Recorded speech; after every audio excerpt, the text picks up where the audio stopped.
Mon Dieu, mon Dieu, mon Dieu, j'ai oublié mon chapeau.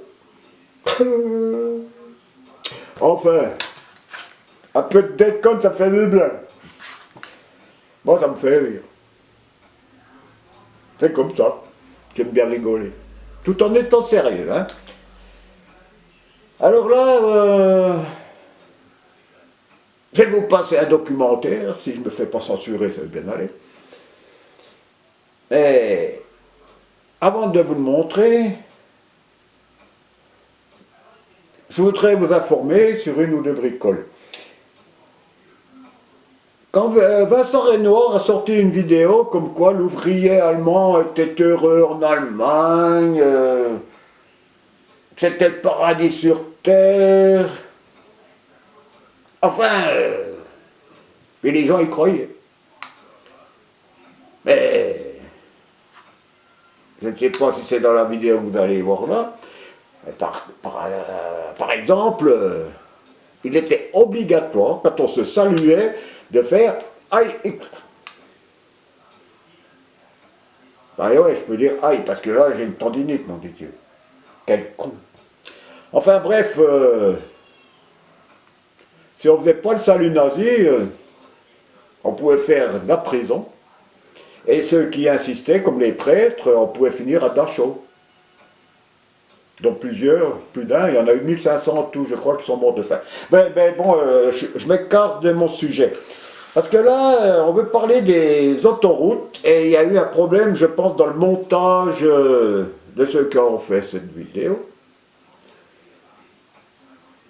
Parce que c'est pas Adolf Hitler qui a lancé cette histoire d'autoroute. Et ils veulent, vers la fin du film, ou bien la moitié, ils veulent se rattraper, mais ils auraient pu le corriger mieux que ça. Hein.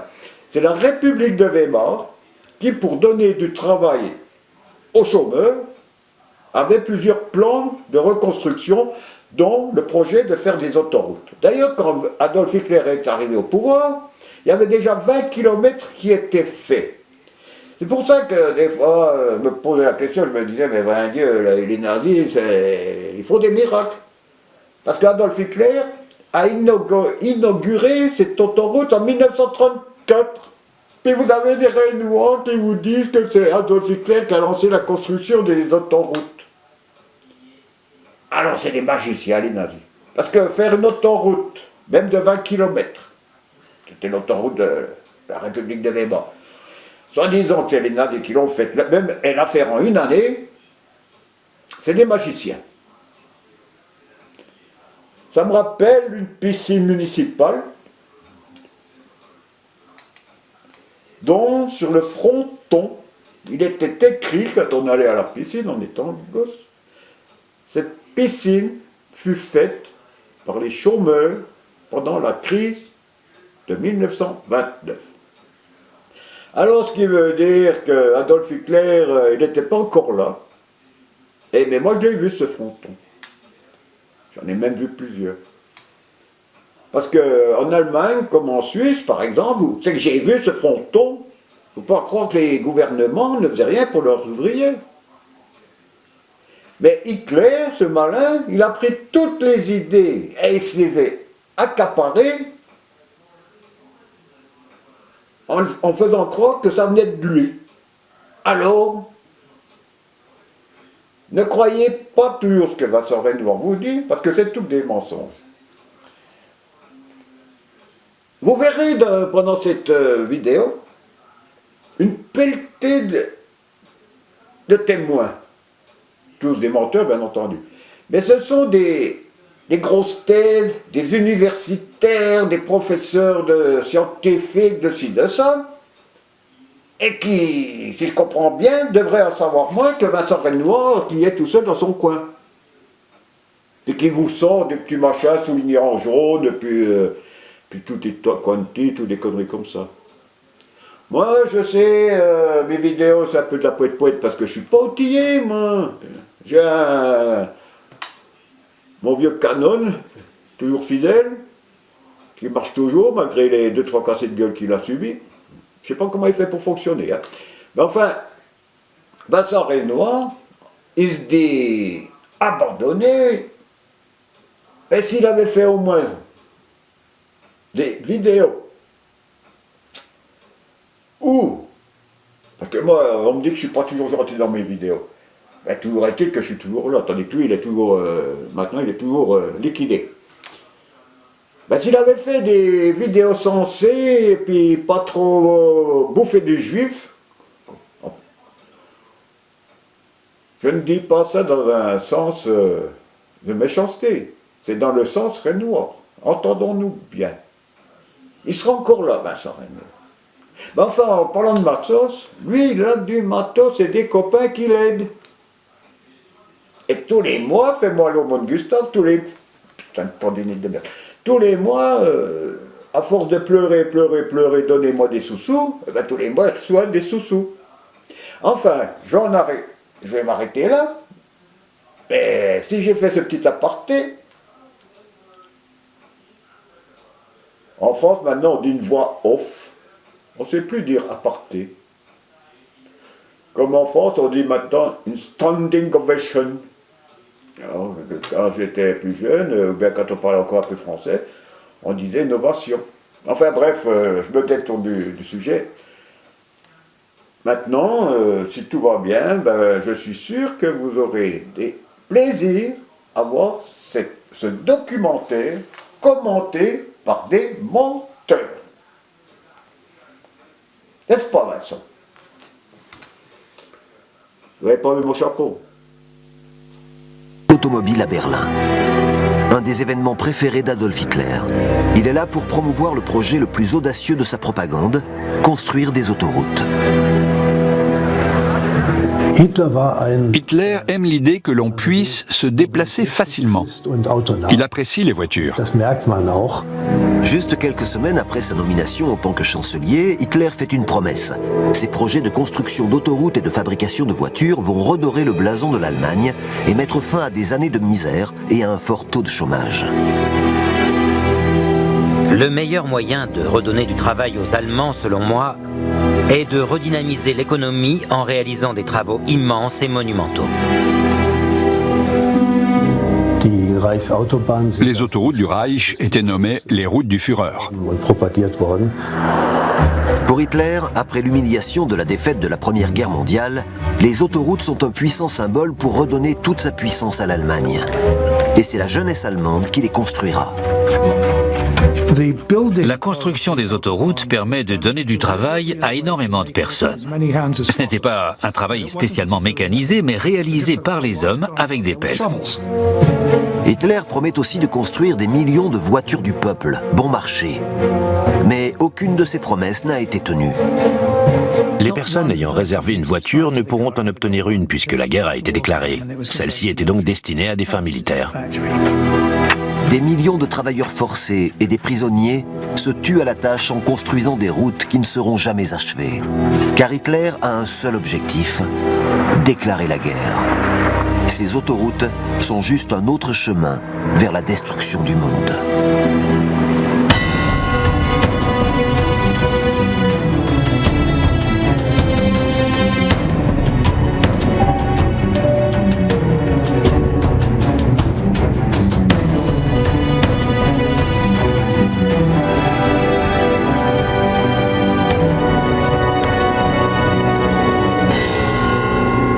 « 1924, le château de Landsberg, dans le sud de l'Allemagne.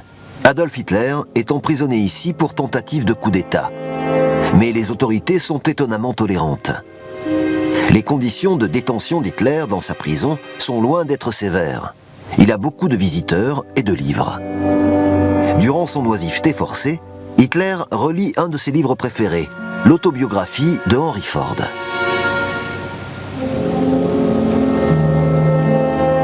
Je vais construire une voiture accessible au plus grand nombre. Son prix sera si bas que toute personne gagnant un bon salaire pourra se l'offrir. Et ainsi profiter avec sa famille des bons moments pour parcourir les grands espaces créés par Dieu.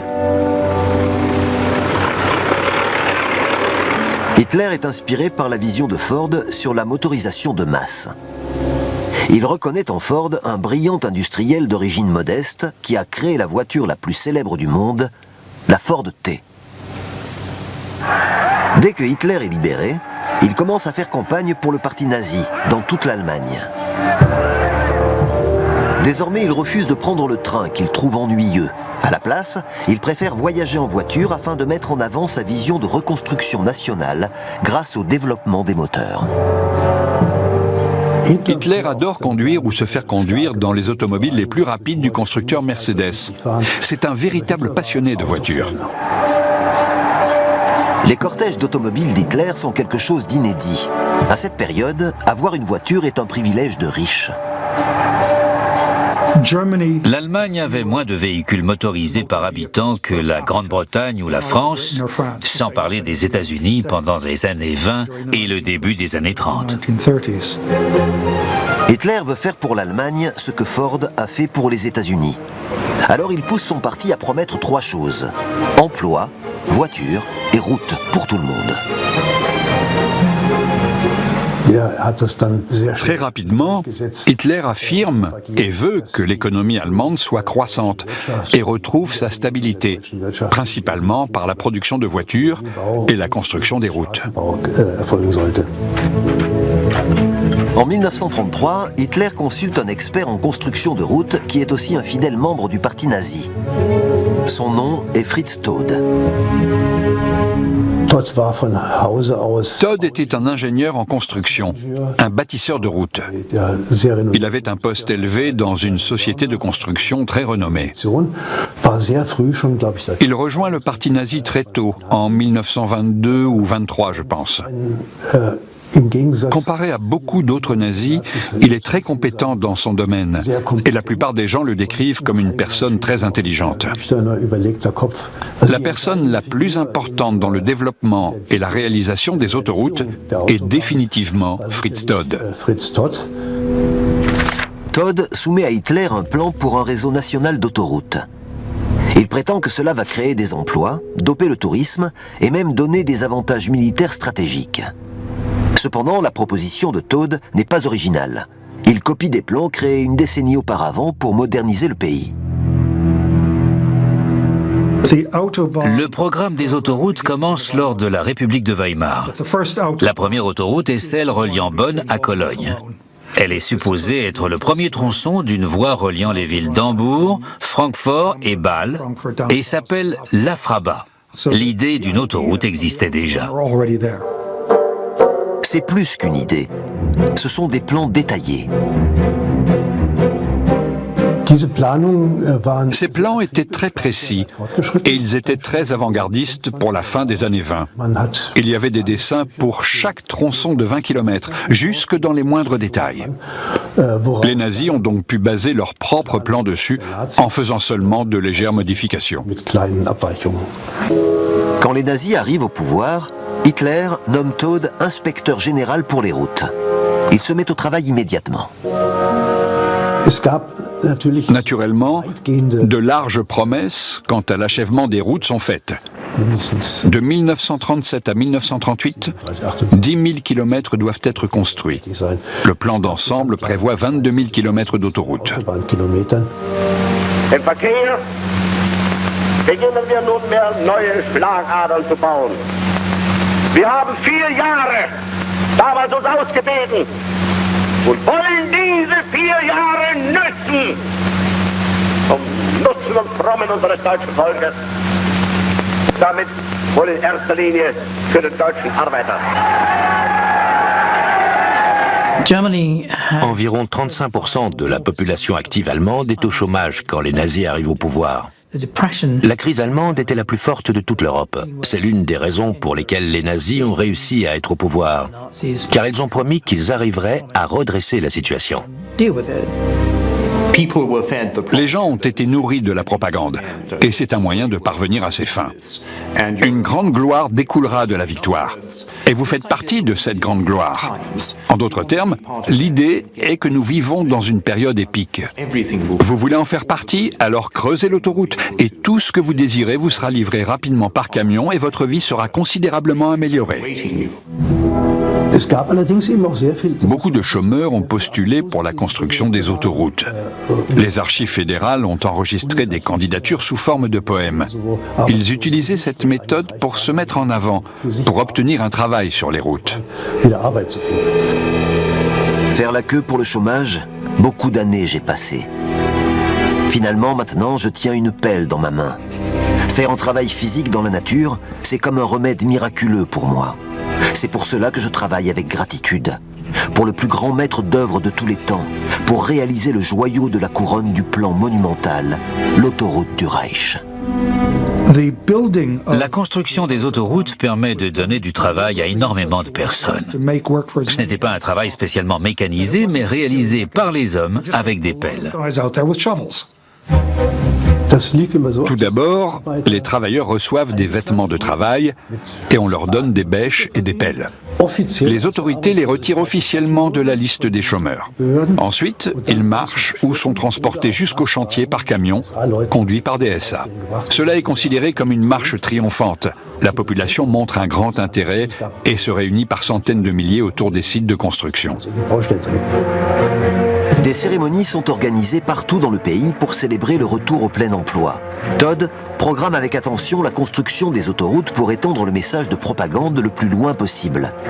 Tous les Allemands doivent sentir qu'ils profitent des autoroutes. La mise en service des chantiers de construction a toujours suivi plus ou moins le même schéma. Cela permettait d'étendre la propagande à des films et des musiques.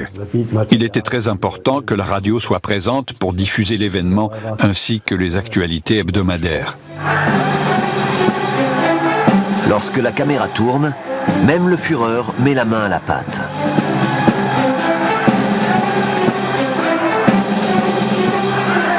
Hitler dit souvent aux travailleurs qu'il comprend leurs besoins, car avant d'être au pouvoir, il a souffert lui aussi.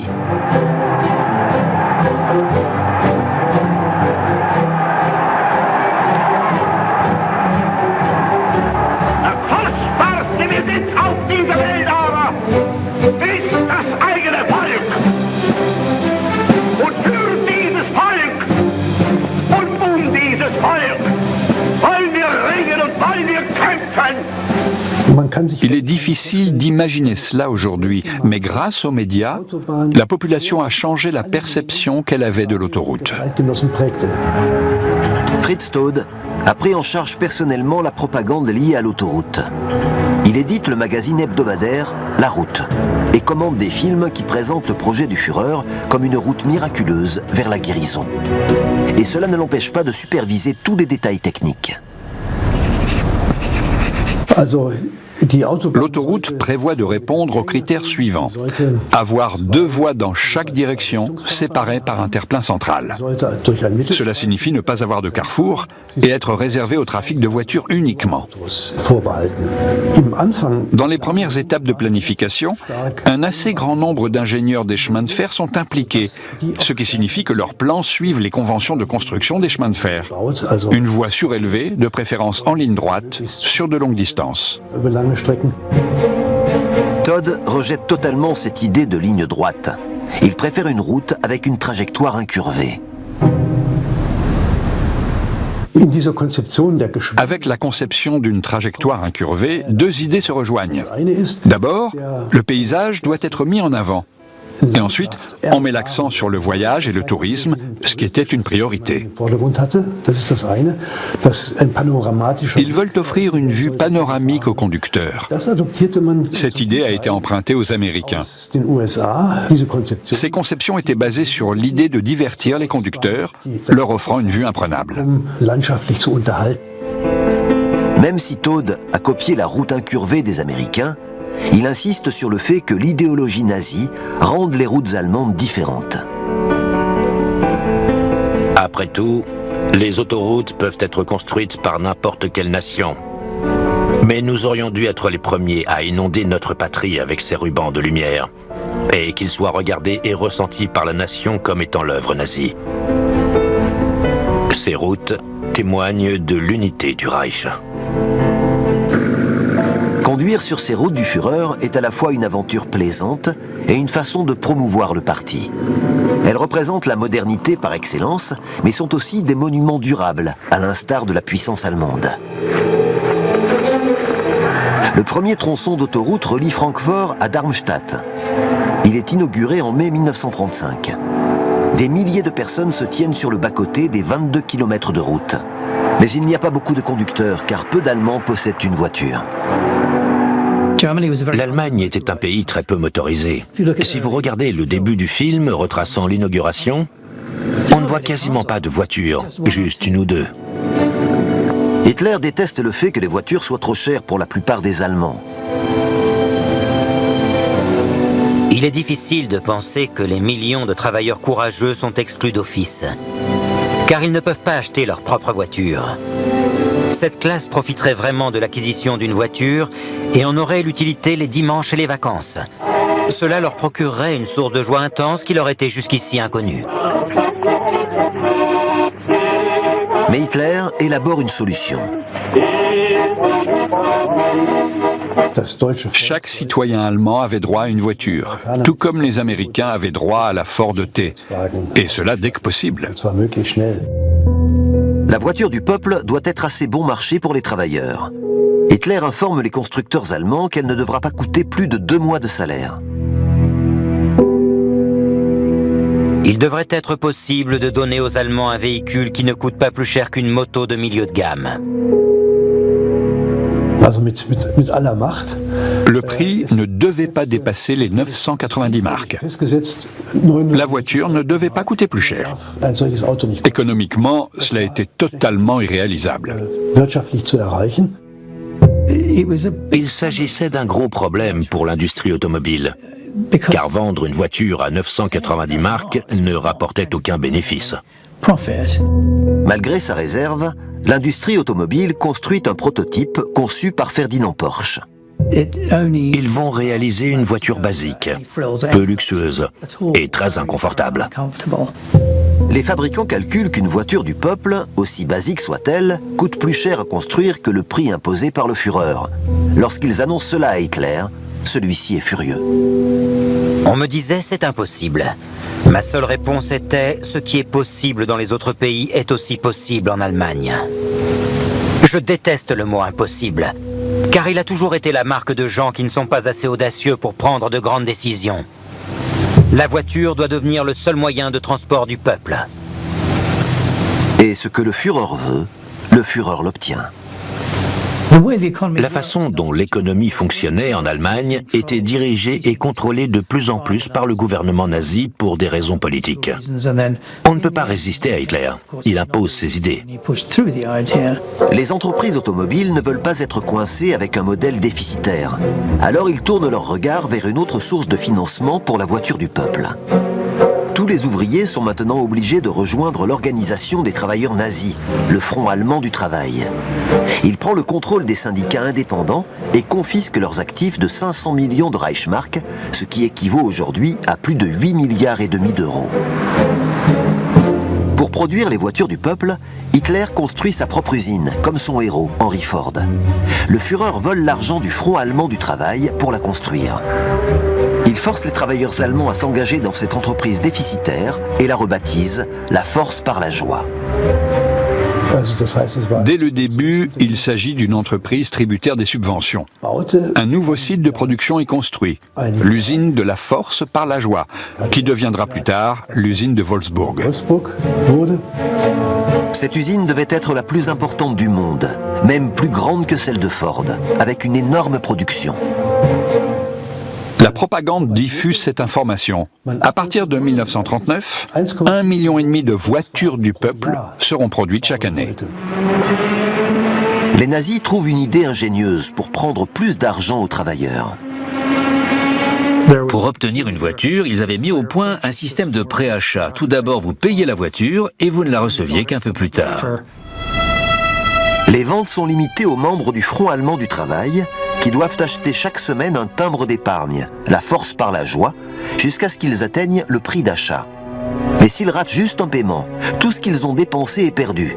Les travailleurs payent donc leur voiture avant même que l'usine soit construite. C'est un nouveau concept. Dans chaque village reculé, on peut effectivement s'acheter une voiture. Le parti nazi répète sans cesse qu'il ne s'agit que d'une question de patience et qu'elles ne tarderont pas à sortir de l'usine. Tout repose sur l'espoir des acquéreurs et les nazis jouent sur cette crédulité. Hitler souhaite que plus d'Allemands possèdent une voiture. Mais il y a une population qu'il ne veut pas voir sur les routes allemandes, les Juifs. On a retrouvé les écrits d'un professeur juif appelé Victor Klemperer, qui, avec fierté et joie, avait acheté une voiture, mais qui s'est vu ensuite interdit de l'utiliser, car les juifs n'avaient pas le droit de conduire. Les juifs qui conduisent offensent les conducteurs allemands, particulièrement parce qu'ils ont utilisé de manière présomptueuse l'autoroute du Reich, construite par les mains des travailleurs allemands. Cette interdiction nous semble terriblement dure. Les Juifs ont interdiction de conduire et même de posséder une voiture. Victor Klemperer enregistre la liste croissante des petites choses du quotidien qui lui sont au fur et à mesure interdites. Chaque jour, il trouve quelque chose de nouveau. Interdit d'acheter des fleurs, interdit d'aller chez le barbier, abandon obligatoire de nos bicyclettes. On a le droit de prendre un vélo pour se rendre au travail, mais pas le dimanche pour les sorties et les visites. Les choses qu'il aime faire lui sont progressivement interdites. La vie se ternit en quelque sorte, parce qu'il est de plus en plus brimé. Les Juifs sont persécutés parce que les nazis les considèrent comme une race inférieure, tandis que les Allemands sont reconnus comme une race supérieure et s'enorgueillissent du concept du travail allemand. L'idée était qu'il fallait être fier de travailler pour le pays, que le travail était teinté de sincérité et que cela était propre aux Allemands.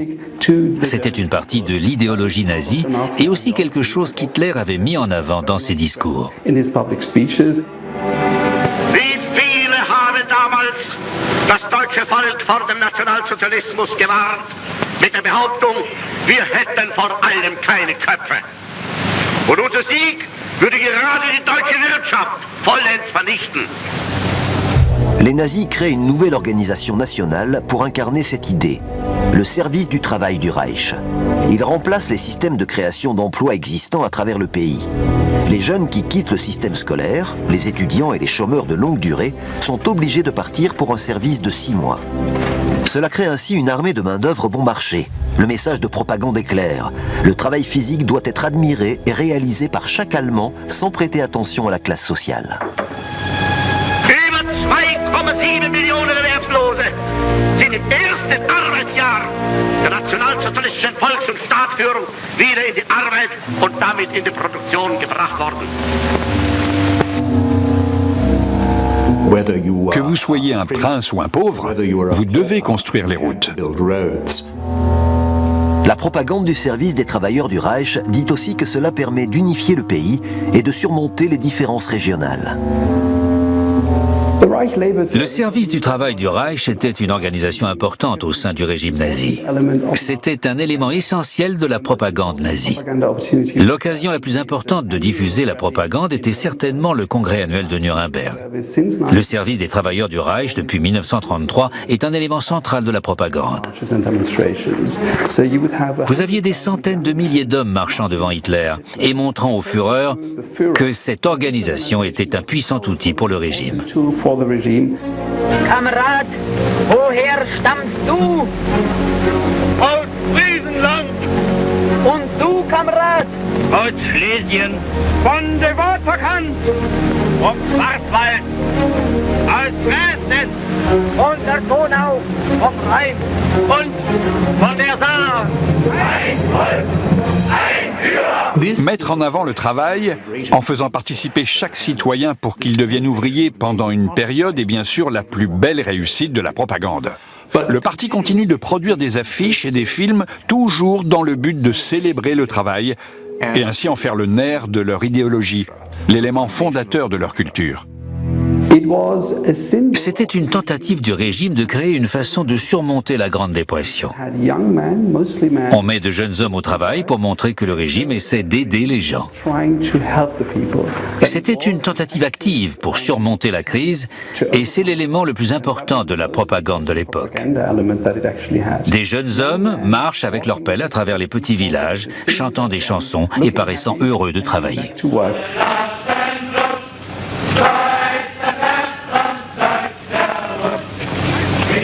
Mais sous l'image heureuse se cache le pouvoir de l'État nazi. Le service du travail est de toute évidence un moyen détourné pour les nazis de faire entrer dans la tête des gens qu'il fallait se sacrifier pour le pays que vous soyez volontaire ou pas. Le service est géré de manière quasi militaire. Le service du travail du Reich a un uniforme spécifique. Il est marron et pas très élégant. Les personnes du Troisième Reich s'en plaignent. Il ressemble à un uniforme militaire. Il y a aussi des insignes et des choses qui, normalement, distinguent les membres d'organisations militaires. Chacun d'entre nous avait une pelle de travail et en plus une seconde bêche que nous prenions soin de polir à la perfection. Nous la tenions comme un fusil. Nous étions entraînés à la présenter pour qu'elle brille à la lumière du soleil. L'ensemble de ces éléments montrait la puissance de la propagande aux personnes qui observaient le pays de l'extérieur. L'ambassadeur anglais, Sir Neville Anderson, était convaincu. Il disait qu'il s'agissait de merveilleuses organisations et qu'il n'y avait pas que des idiots malfaisants dans l'Allemagne nazie. Il y avait de très bons hommes et cela créait de fantastiques institutions nationalistes qui détruisaient toutes les barrières des classes sociales et créaient une solidarité. C'était une merveilleuse chose et en quelque sorte, il s'agissait d'une nouvelle ère qu'il promettait. La propagande incessante montre les jeunes hommes du service des travailleurs du Reich comme des héros servant la communauté nationale en construisant les autoroutes d'Hitler. En réalité, ils ne font pas vraiment l'affaire. Les effectifs du service des travailleurs du Reich étaient une main-d'œuvre non qualifiée. Nous devons nous rappeler que ces jeunes hommes, de 17, 18 ou 19 ans, venaient de tous les horizons et devaient faire ce genre de mission. Évidemment qu'ils n'étaient pas qualifiés. Leur mission relevait principalement des projets d'infrastructure, cultiver le sol, effectuer des travaux d'irrigation, mais aussi d'autres missions telles que la construction de chemins ou de routes. C'étaient leurs principaux travaux dans les premières années. Pour les travaux les plus complexes, comme la construction des autoroutes, Fritz Todt emploie des travailleurs compétents et des ingénieurs qualifiés. Ils sont essentiels, car Todt a pour projet de construire 20 000 km de routes traversant l'Allemagne. Et l'avancement pendant les premières années de la domination nazie est rapide. Près de 600 km se construisent chaque année. L'achèvement de chaque tronçon régional est célébré et diffusé à travers tout le pays avec la présence du Führer, ravi de montrer la future prospérité de l'Allemagne.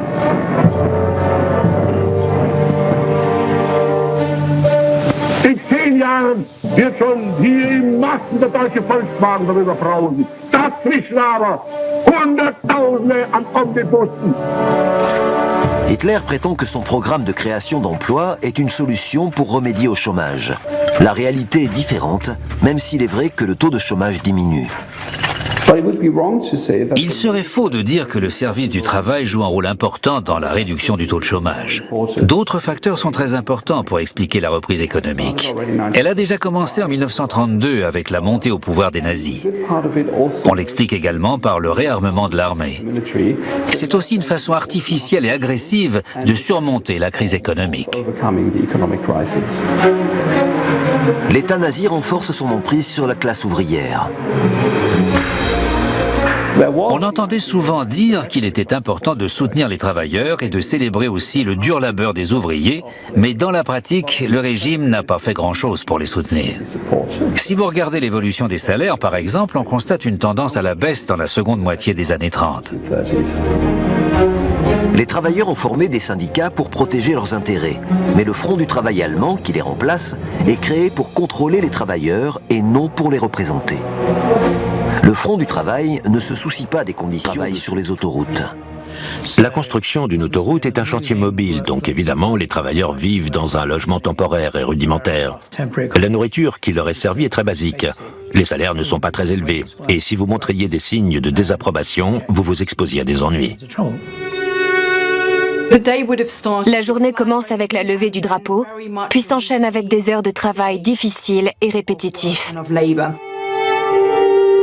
Ils devaient faire un travail physique intense 8 heures par jour, parfois 10 heures par jour, ce qui entraînait de graves problèmes de santé.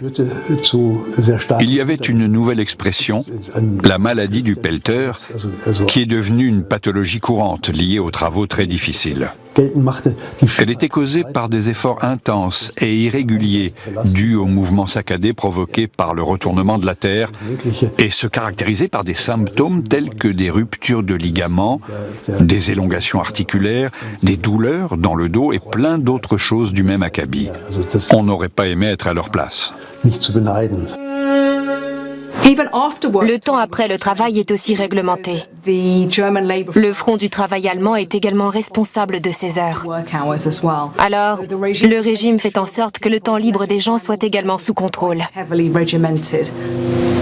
Les nazis commencent par interdire les grèves dès 1933. Pourtant, les conditions de travail sur les chantiers de construction d'autoroutes sont si mauvaises que parfois les travailleurs posent leur pelle. On trouve des écrits datant de 1934-1935 faisant état de mouvements de grève. C'est toujours difficile de savoir ce qui s'est passé, car officiellement c'était interdit. Mais nous savons qu'il y a eu quelques soulèvements mineurs. Les grèves dans les années 20 provoquent des troubles politiques. Les nazis ne tolèrent pas un tel désordre.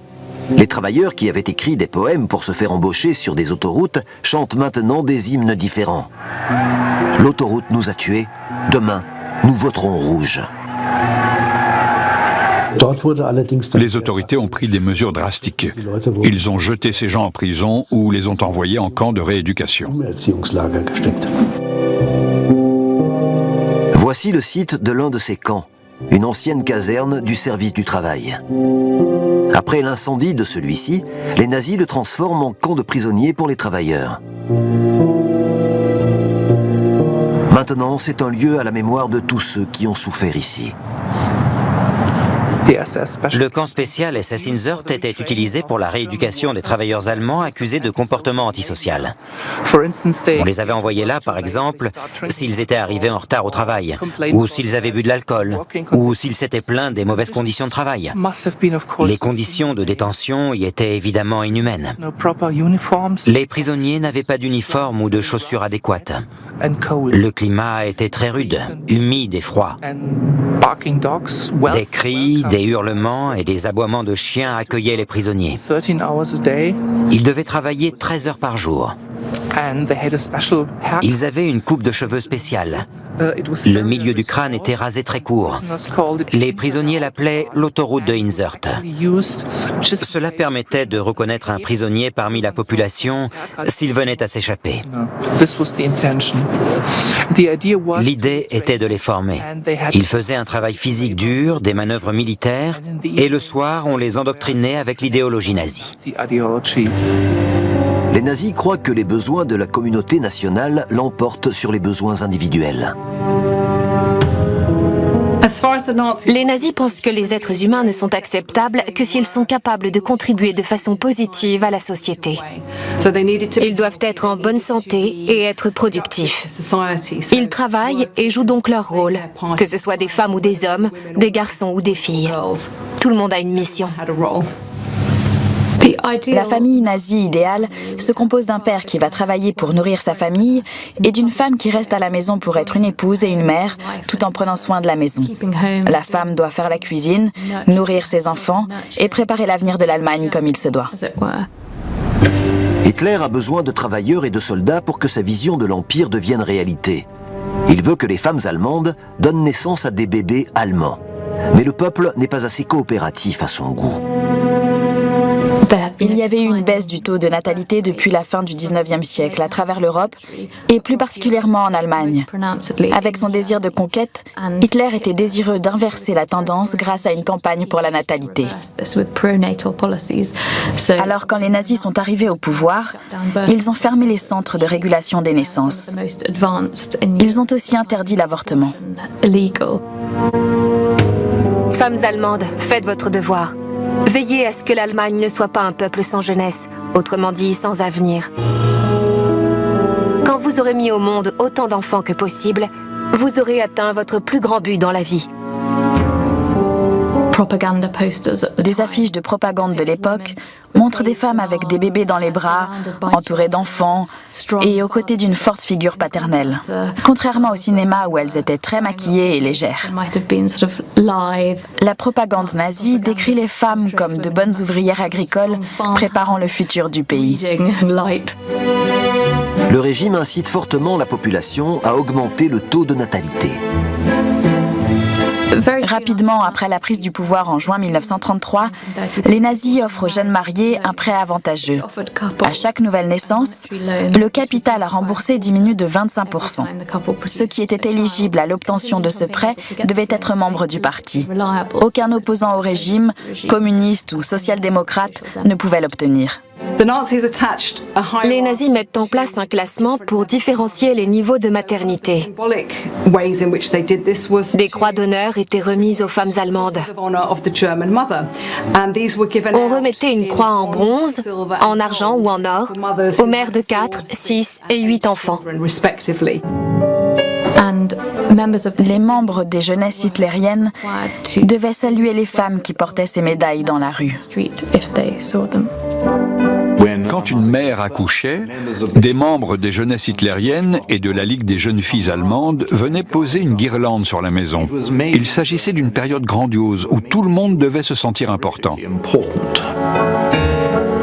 Le régime met donc fortement en avant la maternité. Mais une autre idée sinistre se cache derrière le contrôle des naissances.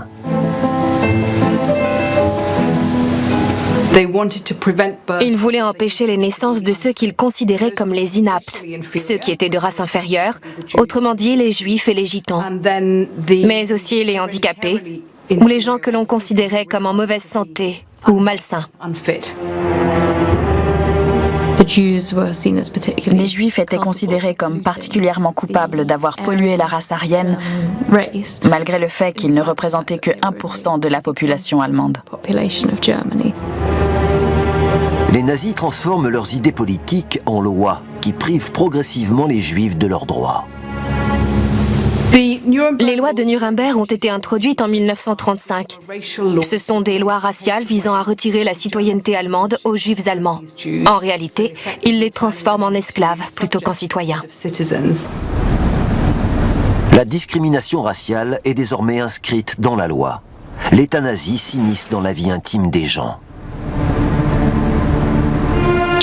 Allemands et Juifs ont désormais interdiction de se marier ou d'avoir des relations intimes. Les hommes juifs ne peuvent plus employer des femmes aryennes comme domestiques. L'homme juif est montré comme prédateur sexuel visant à souiller les femmes aryennes. C'était un exemple de régime qui s'introduisait de manière très intrusive dans la vie de famille, et cela de façon tout à fait inédite. Mais toutes ces lois, récompenses, propagande et subventions nazies n'atteignent pas leur objectif essentiel, stimuler le taux de natalité des Allemands purs et aryens. Il y a eu une légère augmentation du taux de natalité pendant que les nazis étaient au pouvoir. Mais on peut affirmer que cela était dû à la Grande Dépression et que cela n'avait pas de rapport avec tous les efforts mis en place à travers la propagande. En fin de compte, les membres du parti ne pouvaient pas surveiller les couples et les forcer à se reproduire. Que les femmes aient ou non des bébés joue sur l'économie, autant que la politique nazie ou la propagande. 2 millions d'hommes sont morts pendant la Première Guerre mondiale, alors beaucoup de femmes doivent travailler pour survivre. Elles sont trop occupées à gagner de l'argent et elles n'ont pas le temps pour enfanter. Les femmes de la classe ouvrière ne travaillaient pas dans un but d'émancipation ou d'épanouissement personnel. Elles travaillaient par nécessité financière parce que le salaire de leur mari était insuffisant. Les femmes allemandes travaillent plus qu'en Grande-Bretagne ou aux États-Unis. Mais les nazis préfèrent qu'elles se cantonnent à des rôles féminins plus appropriés, comme dans l'agriculture. Les femmes travaillent le plus souvent dans des fermes, mais aussi dans des usines ou dans des bureaux en tant que secrétaires. Les nazis tenaient à ce que les femmes travaillent dans des domaines qu'ils considéraient comme appropriés. Mais Hitler mène le pays vers la guerre. Ayant militarisé l'économie, le régime est maintenant forcé de modifier le rôle des femmes au travail, l'obligation militaire éloignant beaucoup d'hommes du marché du travail. À partir du printemps 1935, tous les jeunes hommes doivent rejoindre l'armée, ce qui prive le pays de 2 millions de travailleurs. Ces hommes ne sont donc pas sur le marché du travail, mais enrôlés dans l'armée. La construction massive d'armes commence en 1933, mais en 1936 ou 1937, l'industrie de l'armement monopolise tous les travailleurs et les ressources de l'économie. Une nouvelle main-d'œuvre est nécessaire pour remplacer les ouvriers d'usine. Les principes idéologiques nazis sont donc abandonnés. Même les mères quittent le foyer pour se mettre au travail. Les femmes étaient une source de main-d'œuvre incroyablement bon marché. Leur salaire restait constamment inférieur à ceux des hommes. Elles étaient une ressource que le régime ne pouvait pas se permettre de laisser de côté, alors que les nazis investissaient tout dans le réarmement. Mais avant que Hitler puisse commencer sa guerre à l'Est, il veut d'abord renforcer sa frontière à l'Ouest. Il ordonne à Fritz Todt de construire une énorme structure défensive, le mur de l'Ouest. Mais les équipes de Todt sont occupées à construire les autoroutes. Il se tourne donc vers des travailleurs non qualifiés du service du travail du Reich. La construction de ces fortifications dans l'ouest du pays, qu'on appelait le mur de l'Ouest, était un nouveau projet essentiel qui avait occupé beaucoup de ces unités en 1938-1939. Tous les projets d'éducation et d'endoctrinement étaient moins importants. Les heures et les journées de travail devenaient beaucoup plus longues. 600 000 hommes construisent le mur de l'Ouest, travaillant 7 jours sur 7. Le travail de Todt est essentiel au dessein d'Hitler. Ce dernier lui donne autorité sur tout le pays pour mener à bien le programme de construction et appelle cela l'organisation Todt. Dorénavant, Todt a tous les moyens nécessaires pour achever la construction du mur de l'Ouest en 1 an. Avec ses 630 km de bunkers et de fortifications, c'est une véritable ligne de défense et une démonstration de force. En plus, ce mur rappelle étrangement les autres projets menés par Todt.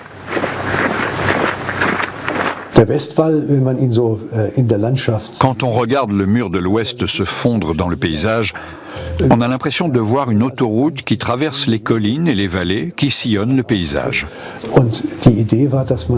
Les espèces de grosses dents de dragon et les fortifications sont faites pour repousser les tanks.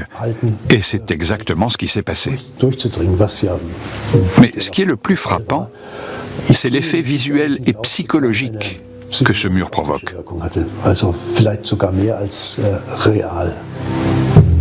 Todt achève la construction du mur à l'été 1939. Sa carrière est lancée. Septembre 1939. L'Allemagne est entrée en guerre. Au début, Hitler prend l'avantage. Alors que les frontières allemandes s'étendent aussi bien à l'est qu'à l'ouest, Fritz Todt développe des plans pour le réseau autoroutier. Mais ces routes ne sont pas destinées à accueillir des voyageurs désireux de profiter du paysage. Ces routes ont une dimension politique indéniable. Elles permettront d'approvisionner l'armée et d'être utilisées par les futurs colons allemands. Il faisait déjà des plans pour construire de grandes artères qui auraient permis de relier l'Empire au territoire qu'il prévoyait d'asservir en cas de victoire. Et ils étaient certains d'y parvenir. Leur plan aurait étendu le réseau autoroutier jusqu'en Hollande, France et Italie à l'ouest et au sud, et jusqu'à Moscou à l'est.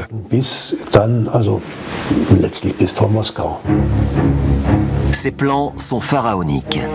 Mais même sur le sol allemand, il n'y a pas assez de main-d'œuvre pour construire toutes les autoroutes.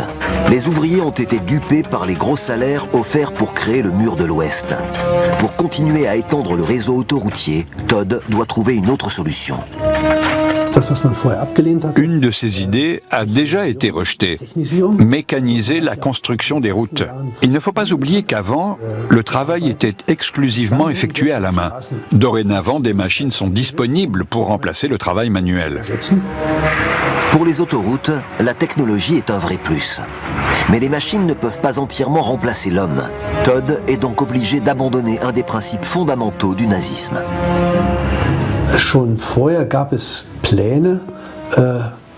Le projet de faire appel aux Juifs envoyés vers des camps de concentration avait déjà été proposé.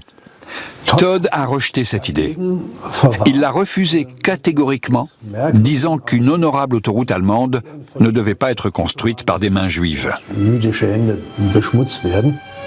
À contre-cœur, Todd se sert de prisonniers juifs retenus en camp de concentration pour construire les routes du Führer. Mais cette décision n'entache pas sa réputation. En réalité, il obtient davantage de pouvoir puisque Hitler lui confie une mission encore plus importante. Pendant la guerre, il a été promu ministre pour le Reich de l'armement et des munitions. Il avait démontré ses compétences et était considéré comme un homme puissant.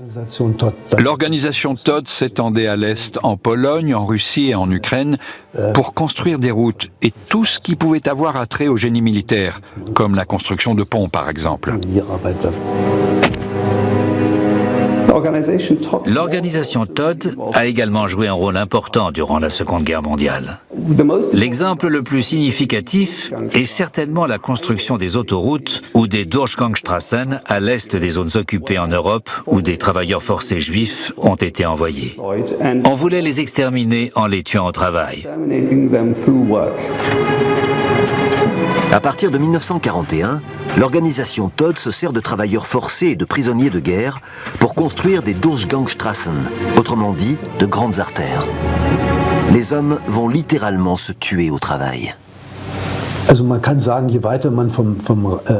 On pouvait dire que plus on s'éloignait du centre de l'Empire, plus on laissait derrière soi une population qu'on ne pouvait contrôler. Et plus la guerre progressait, plus on s'exposait à des problèmes. Les nazis avaient de moins en moins de scrupules à utiliser des travailleurs forcés. Rapidement, ils ne cachaient même plus le fait qu'ils traitaient ces gens comme des esclaves qu'on tuait à la tâche. Les nazis étaient convaincus que ces gens ne faisaient pas partie de leur projet d'unité nationale, le Volksgemeinschaft. On pouvait les exclure et les exterminer en les faisant travailler. Au début, cette extermination par le travail n'a cours qu'aux limites du Reich. Mais même au cœur de l'Allemagne, l'État et les entreprises privées n'ont aucun scrupule à se servir de travailleurs forcés pour faire marcher l'économie. Des prisonniers de guerre, tout comme des gens venus des zones occupées, sont envoyés en Allemagne pour travailler. Encore une fois, l'idée selon laquelle il ne fallait pas faire appel à une main-d'œuvre juive est abandonnée. Après 1939-1940, même les Juifs sont des travailleurs forcés. Ces gens sont traités d'une manière épouvantable. Ils vivaient dans des conditions terribles. Le travail forcé devient de plus en plus une nécessité pour le régime qui envoie littéralement des millions d'hommes à la mort sur le front de l'Est. À l'usine de voitures d'Hitler, les 2/3 des travailleurs sont des travailleurs forcés. Mais ils ne produisent pas les voitures promises. Aucune des personnes qui avaient commandé une voiture n'en a reçu, car la guerre a éclaté et l'usine a été réquisitionnée pour motifs militaires. En réalité, ils n'ont assemblé que 600 voitures, et presque toutes étaient des échantillons. Ils ont construit environ 50 000 voitures bassines, des Kübelwagen, et 15 000 versions amphibies, des Schwimmwagen, que des véhicules militaires. La voiture du peuple n'existe que dans les films de propagande ou lors de défilés militaires. Plus de 300 000 travailleurs allemands payent leur contribution hebdomadaire dans l'espoir d'obtenir leur voiture. Mais ils espèrent en vain. En janvier 1942, Hitler lui-même promulgue un décret interdisant tout déplacement en voiture pour motif personnel. Personne n'est autorisé à conduire sur les routes du Führer, à moins que cela soit pour soutenir l'effort de guerre. Rapidement, toutes les constructions d'autoroutes en Allemagne sont arrêtées. Mais Fritz Todd ne vit pas assez longtemps pour voir ça. En février 1942, Todd est tué dans un accident d'avion alors qu'il allait visiter le quartier général d'Hitler, la tanière du Loup. Sa mort est un choc énorme pour Hitler. L'importance de Todd pour les nazis est telle que des funérailles nationales grandioses sont organisées. On lui confère même les honneurs militaires. Fritz Todd a toujours dit que les autoroutes joueraient un rôle militaire essentiel. Il pensait que 60 000 hommes pourraient aller d'un côté de la frontière à un autre en moins de 2 jours. Mais c'est un leurre. Même en ayant terminé les travaux d'autoroute, cela aurait été impossible parce que les Allemands manquaient de camions. En plus, le réseau ferroviaire était beaucoup plus efficace. Les militaires ne voulaient pas utiliser l'autoroute. Ils avaient peur que leurs ennemis s'en servent pour les repérer.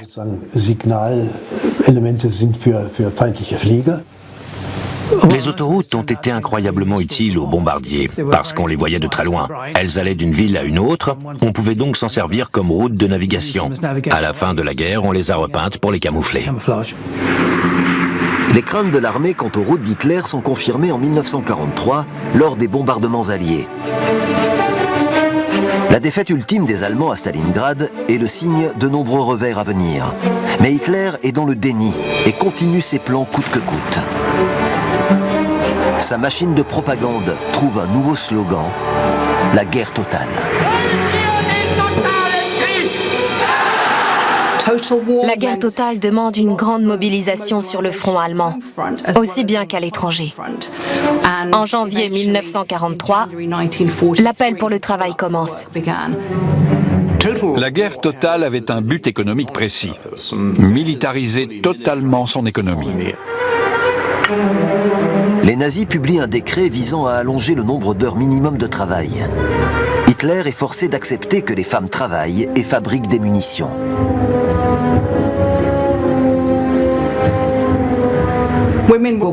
Les femmes travaillaient aux procédures d'évacuation, à la protection des raids aériens et à l'approvisionnement de nourriture. La véritable mobilisation, bien qu'elle aille à l'encontre des premiers principes de propagande nazie, a été une tentative pragmatique de réunir la population autour d'un effort commun, à savoir l'effort de guerre. La survie même de l'Allemagne est incertaine. Presque tous les principes nazis ont été abandonnés. Même les enfants participent à l'effort de guerre.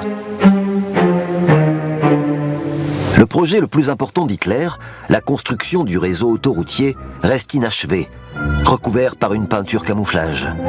Les travailleurs de Todt n'ont réussi à construire que 4000 km d'autoroute, soit moins de 20% du réseau promis. En dépit de sa taille, le mur de l'Ouest ne résiste que quelques mois à la puissance des Alliés. L'Allemagne nazie essuie désormais défaite après défaite. Les Alliés avancent sur tous les fronts.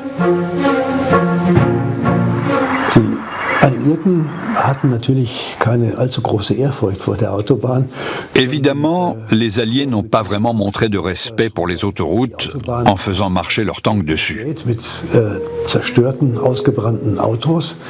Les autoroutes ont été jonchées de voitures brûlées et détruites, abandonnées par la population en fuite. Finalement, les autoroutes n'auront servi qu'à déplacer des prisonniers de guerre parce qu'il n'y avait pas assez de camions ni de trains pour les transporter. Évidemment, les prisonniers marchaient pendant des heures sur les routes, car le but était de les humilier. Les routes du Führer ont continué à être utilisées.